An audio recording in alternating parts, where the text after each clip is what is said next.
This is a reading from the poem of the Man God by Maria Valtorta, Volume 2, Episode 240. Jesus is the powerful lover, the parable of the lost Drachma. 2nd of August, 1945. The boat is sailing along the coast from Capernaum to Magdala. Mary of Magdala is for the first time in her wonted posture of a convert. She is sat on the bottom boards at the feet of Jesus, who, instead, is sitting sternly on a little bench. The Magdalene's face today is quite different from what it looked like yesterday.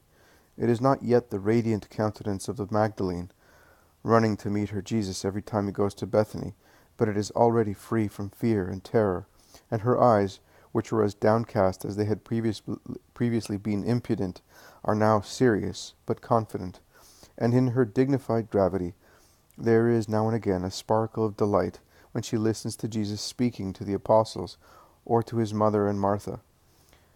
They are talking of the kindness of Porphyria, who is so simple and loving, of the hearty reception of Salome, and of Bartholomew's and Philip's women. Philip says, "If my daughters were not still so young, and the mother were not so adverse to letting them wander about, they would follow you too, Master. Let their souls follow me. That is also holy love." Philip, listen. Your elder daughter is about to be betrothed, is she not? Yes, Master. A worthy wedding, and a very good groom. Is that right, Bartholomew? Yes, that is true. I can guarantee that, because I know the family. I could not accept to be the man proposing the deal, but I would have done it willingly, knowing for certain that a holy family was being formed, had I not been obliged to be near the Master. But the girl asked me to tell you to forget about it. Does she not like the groom? She is wrong. Young people are mad. I hope she will change her mind. There is no reason to refuse a very good match, unless— No, it is not possible, says Philip. Unless what? Go on, Philip, urges Jesus.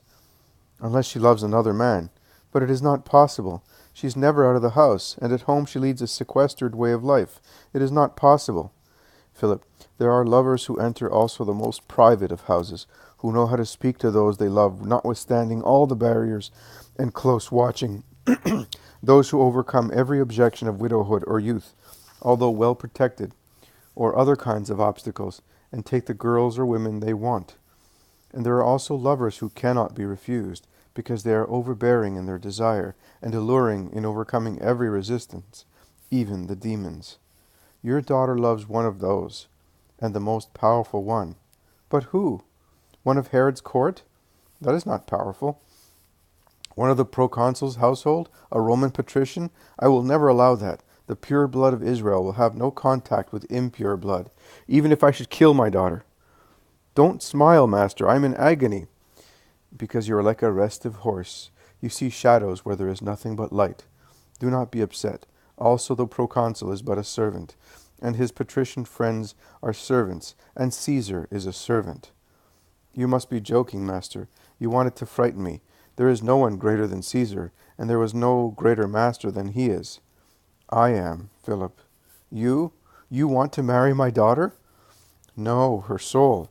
I am the lover who enters the most secluded houses and hearts locked with 7 keys. It is I who knows how to speak, notwithstanding barriers and close watching. It is I who demolish obstacles and take what I want, to take pure people and sinners, virgins and widowers, people free from vices and slaves of vices. And I give everyone a new, unique, regenerated, beatified, eternally young soul, my wedding, and no one can refuse to give me my kind praise, no father, no mother, no children, not even Satan. Whether I speak to the soul of a young girl like your daughter, or to the soul of a sinner immersed in sin and held by Satan with 7 chains, that soul will come to me, and no one or nothing can snatch it from me. No wealth, power, or joy of the world can give the perfect delight that those enjoy who get married to my poverty, to my mortification. They are bare of all poor wealth, and clad with all celestial good. They are cheerful with the serenity of belonging to God alone. They are the masters of the earth and of heaven. They dominate the former, and conquer the latter.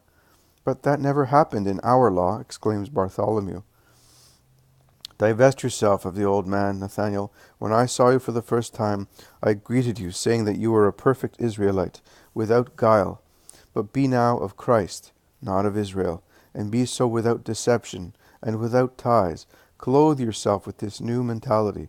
Otherwise, you will not be able to understand the many beautiful aspects of the redemption that I came to bring to all mankind. Philip intervened, saying, And you say that my daughter has been called by you, and what will she do now? I will certainly not oppose her, but I wish to know, also to help her, in what her call consists. In bringing the lilies of a virginal love into the garden of Christ. There will be so many such virgins in future centuries, so many. Scented flower beds to counterbalance the sinks of vice, praying souls counterbalancing blasphemers and atheists. They assist mankind in all its misfortunes and are the joy of God. Mary of Magdala moves her lips to ask a question, and in doing so she still blushes, but she looks freer and easier than in past days. And we, the ruins that you are building up, what shall we become? What your virgin sisters are. Oh, it cannot be. We have trampled on too much mud, and it is not possible. Mary, Mary, Jesus never forgives by halves. He told you that he had forgiven you, and so it is. You and all those who sinned like you, and whom my love forgives and weds, will smell sweet, will pray, love, and comfort. As you are aware of evil and capable of curing it wherever it is, your souls are martyrs in the eyes of God. You are therefore as dear as virgins. Martyrs? In what, Master? Against yourselves, and recollections of your past, and through thirst for love and expiation. Must I believe that? The Magdalene looks at everybody in the boat, asking them to confirm her rising hope. Ask Simon. I spoke of you and of sinners in general, in a starry night, in your garden, and all your brothers can tell you whether my voice has sung the wonders of mercy and of conversion for all those who have been redeemed. Also the boy has spoken to me about it in his angelical voice. I came back from his lesson with a refreshed soul. He made me understand you better than my sister did, so much so that I felt more confident in having to face Magdala. Now, after what you told me, I feel my strength growing. I scandalize the world, but I swear to you, my Lord, that the world looking at me now will understand what your power is like. Jesus lays his hand on her head for a moment, while the most holy Virgin smiles at her as only she can smile, heavenly. There is Magdala, lying on the coast of the lake, with the rising sun in front of it, and Mount Arbella behind it, protecting it from the winds, and the narrow, wild, steep, rocky valley through which a little torrent flows into the lake. The steep coast extends westwards, a beautiful, charming, austere sight. Master, shouts John from the other boat, there is the valley of our retreat, and his face shines as if the sun were burning within him. Yes, our valley. You have recognized it. It is impossible to forget the places where we became acquainted with God, replies John. In that case, I will always remember this lake, because it was here that I met you. Do you know, Martha, that one morning I saw the Master here? Yes, and we nearly all went to the bottom, both you and we. Woman, I can assure you that your oarsmen were not worth a farthing, says Peter, who was maneuvering to get ashore. Neither the oarsmen nor those with them were worth anything, but it was the first time we met, and that is of great worth. Then I saw you upon the mountain, then at Magdala, and later at Capernaum, and every time we met, so many chains were broken, but Capernaum was the best place. You freed me there. They land where the others have already come off, the other boat. They enter the town. The simple or malicious curiosity of the Magdala people must be a torture for the Magdalene, but she bears it heroically, following the Master who is walking ahead among his disciples, while the women are behind them.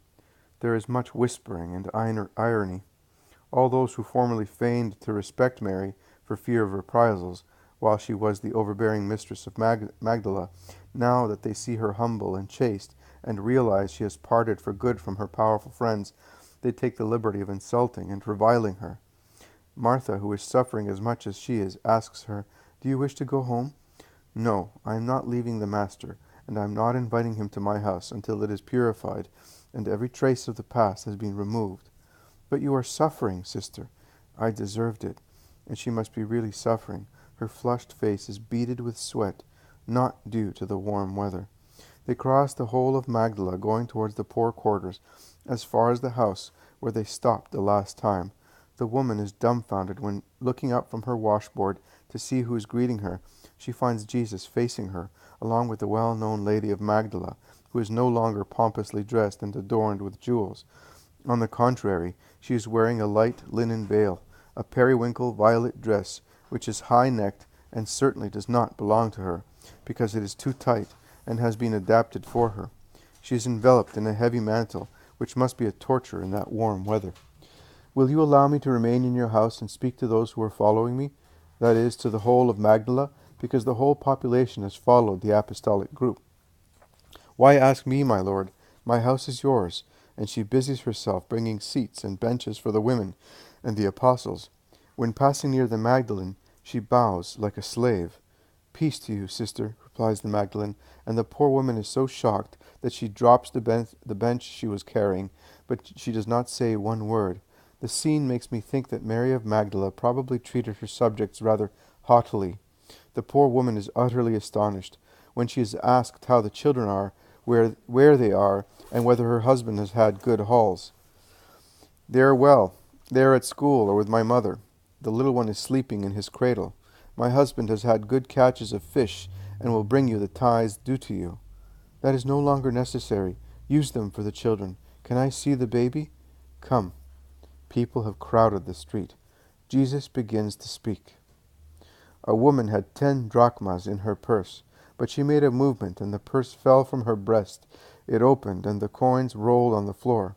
She picked them up with the help of her next-door neighbors, who were with her, and she counted them.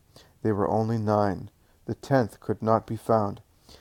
As it was almost evening and it was getting dark, the woman lit a lamp, placed it on the floor, and she began to sweep the floor with a broom to see whether it had rolled far from the spot where it had fallen. But the drachma could not be found. Her friends left her as they were tired, searching for it. The woman then shifted a heavy chest, a cabinet, and she removed amphoras and pitchers from a niche in the wall, but the drachma could not be found. She then began to crawl on all fours, and searched in the sweepings, piled up against the door in case the drachma had rolled out of the house and become mixed with vegetable refuse. And at last she found the drachma, which was soiled and almost buried under the sweepings. The jubilant woman picked it up, washed it, and dried it.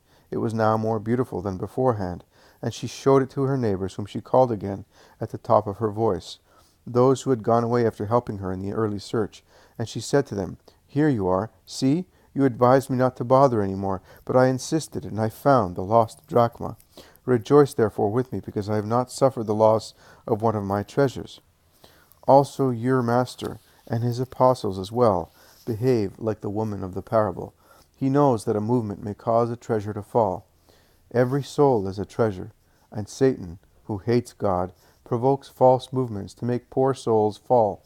There are some who in falling stop near the purse, that is, they do not go too far from the law of God, who gathers them and protects them by means of his commandments. Some go farther away, that is, they go farther away from God and his law.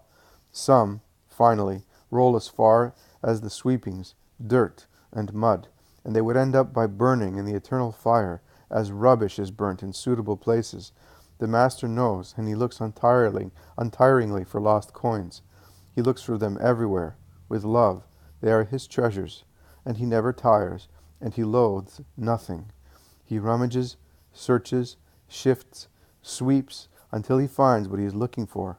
And once he has found it, he washes the recovered souls with his forgiveness, and calls all his friends, the whole paradise, and all the good people of the earth, and says to them, "Rejoice with me, because I have found what was lost, and it is now more beautiful than beforehand, because my forgiveness has made it new."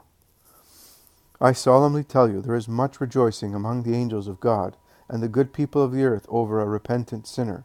And I solemnly tell you that there is nothing more beautiful than tears of repentance. I solemnly tell you that only demons cannot rejoice over such a conversion, which is a triumph of God. And I tell you that the way a man welcomes the conversion of a sinner is the measure of his own goodness and his union with God. Peace be with you. The crowds understand the lesson and look at the Magdalene. who has come to sit on the threshold, holding the baby in her arms, perhaps to strike a posture. The crowds disperse slowly, and only the landlady is left with her mother, who has just arrived with the children. Benjamin is not there. He is still at school.